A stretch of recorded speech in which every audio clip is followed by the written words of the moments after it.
Hello everyone. So this is the hands we drew last week during the online class. One of my lovely students sent me her finished artwork, and I just thought I'd share with you what went okay, what was really good, and what may need improvement. The first thing I would say is the shading is actually really good. I'm really impressed with that. There's a lot of effort here in finding the contrast between your darker values and obviously your lighter values, showing the highlights on the hands. I think that's a great effort, and I know she struggled a bit with it, but I think, yeah, I think it's a really good effort, because this is not easy to render the skin like this at all. The next thing I would say is perhaps the angle of the hand is not quite correct. So for instance, if I was to trace a line right through the middle finger like this, you would see where the line is pointing. If I do the same on the drawing rather than the reference, you would see that the angle is not quite right. But this is not a major problem, and also it could be due to the way the photo, the final artwork has been taken as well. That could have affected the angle, so it's possible that actually the angle is correct on the original drawing, which is fine. So the next thing I would look at is the proportions of the hand. So if I was to do something like this to show you the base of the hand here, is pretty much a rectangle. So you have two long sides, two small sides, as you would for any rectangle. If I go on the drawing itself, it would go from here. Again, I'm going down here and here.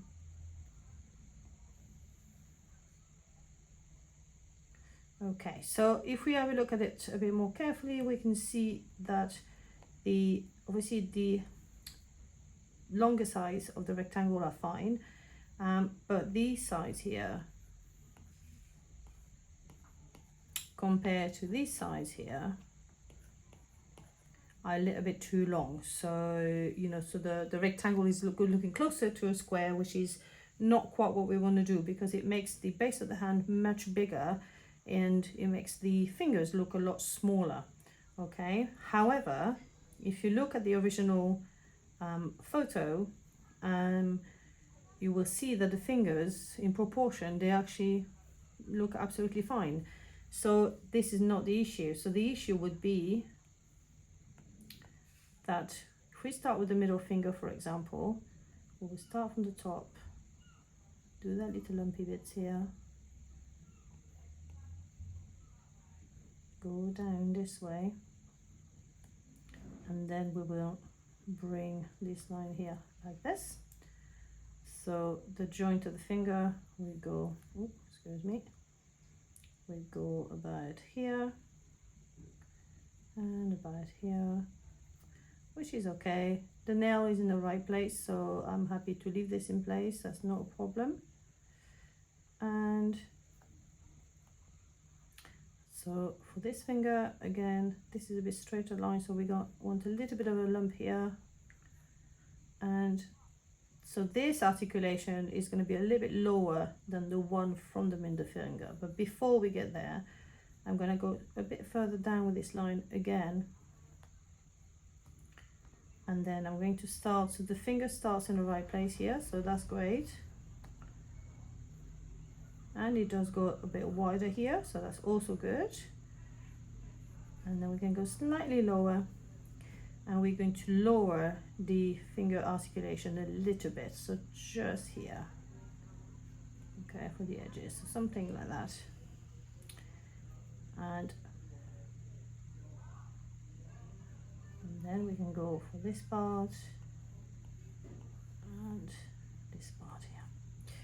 And then we're going to move towards the left. So if I look at the left here, that finger here, I can see that the width at the bottom of the finger on the drawing is much wider than the width on the original photo. So we need to rectify this. So I will start from the top, a bit of a lump. I'm keeping my finger a little bit thinner than it was originally here. I'm going a little bit lower again than the articulation of the middle finger. I want this line here, which is here. This is the lines I'm looking at to make sure I'm in the right place. So this bottom part is okay. And I'm going to thin the bottom part of the finger down at an angle as well before I bring down the line here. And then we only have the little finger to finish. So the little finger starts pretty much in the right place, so that's really, really good.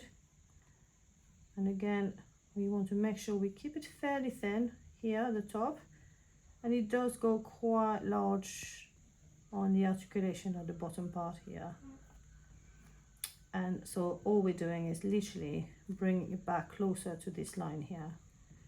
And we can then follow the reference photo and go down for the rest here.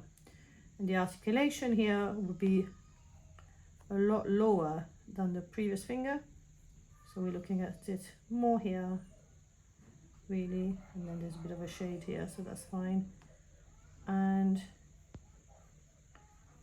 also the nails up here as well. So overall, it's not a huge difference, but if I was to retrace those rectangles I was talking about at the beginning, so like this,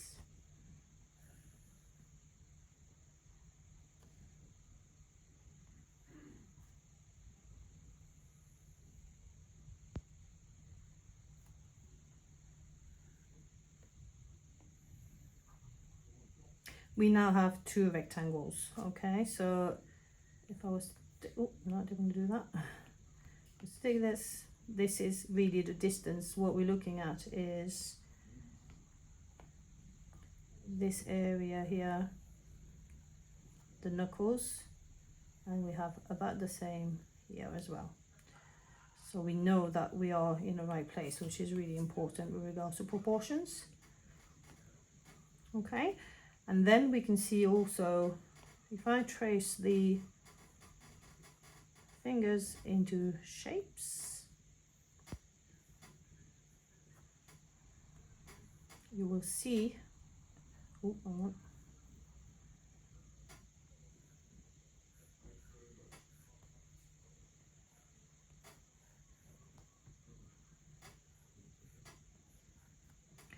this is what we were working on last week. So we start the fingers, usually we want them to look like shape, and then we draw them in, and it's the same principle, and we can see that we've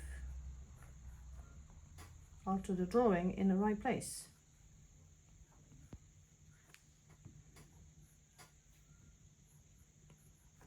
Okay, and then the last thing to do would be to just have a quick look at the thumbs. So the thumbs are pointing too far to the right in relation to this finger here. So the finger from the right hand side, we need to perhaps be out only a tiny bit more and back in.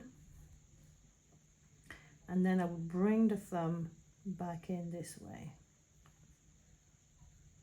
and draw it in. So we have then the lump coming out and the second lump here, which is in the right place, which is great. The nail will go here, and the second thumb just add it on onto the side. And then obviously we have the wrist line from the clothing, and this is what we've done. If you have any questions on what you've seen today, please don't hesitate to send me a little message. I'm always happy to answer any questions and explain something a bit further if you